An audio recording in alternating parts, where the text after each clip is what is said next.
ನಮಸ್ತೆ ವೀಕ್ಷಕರೇ ನಾನಿವತ್ತು ನಿಮಗೆ ರಾಕಿಂಗ್ ಸ್ಟಾರ್ ಯಶ್ ಬಗ್ಗೆ ತಿಳಿಸ್ಕೊಡ್ತಾ ಇದ್ದೀನಿ. ರಾಕಿಂಗ್ ಸ್ಟಾರ್ ಯಶ್ ಅವರ ಒಂದು ಮೊದಲ ಹೆಸರು ನವೀನ್ ಕುಮಾರ್ ಗೌಡ ಅಂತ ಹೇಳಿ. ಅವರು ಹಾಸನ ಒಂದು ಡಿಸ್ಟಿಕ್ಕಲ್ಲಿ ಹುಟ್ತಾರೆ.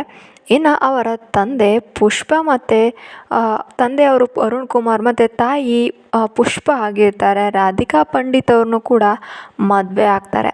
ಅವರಿಗೆ ಇಬ್ಬರು ಮಕ್ಕಳು ಕೂಡ ಇದ್ದಾರೆ. ಯಥರ್ವ ಮತ್ತು ಆಯ್ರಾ ಅನ್ನೋ ಇಬ್ಬರು ಮುದ್ದಾದ ಮಕ್ಕಳು ಕೂಡ ಇದ್ದಾರೆ. ಯಶ್ ಅವರು ಜಾನ್ 8, 1986ರಲ್ಲಿ ಜನನ ಆಗುತ್ತೆ. ಮೊದಲು ಅವರಿಗೆ ತುಂಬ ಇದರಲ್ಲಿ ಆಸಕ್ತಿ ಇದ್ದರೂ ಕೂಡ ಯಾರೂ ಕೂಡ ಅವಕಾಶಗಳನ್ನು ಕೊಡ್ತಾ ಇರಲಿಲ್ಲ. ತದನಂತರ ಅವರಿಗೆ ಒಂದು ಪ್ರೋತ್ಸಾಹನೂ ಸಿಗುತ್ತೆ. ಕಿರಾತಕನೇ ಆಗಿರಲಿ, ರಾಜ ಹುಲಿನೇ ಆಗಿರಲಿ, ಅವ್ರಿಗೆ ತುಂಬ ದೊಡ್ಡ ಮಟ್ಟದಲ್ಲಿ ಹಿಟ್ಟಾಗುತ್ತೆ. ಗಜಕೇಸರಿನೂ ಕೂಡ ತುಂಬ ಹಿಟ್ಟಾಗುತ್ತೆ. ತದನಂತರ ಅವರಿಗೆ ತುಂಬ ಹಿಟ್ಟಾಗಿತ್ತು ಅಂದರೆ KGF ಕೂಡ ಆಗಿದೆ.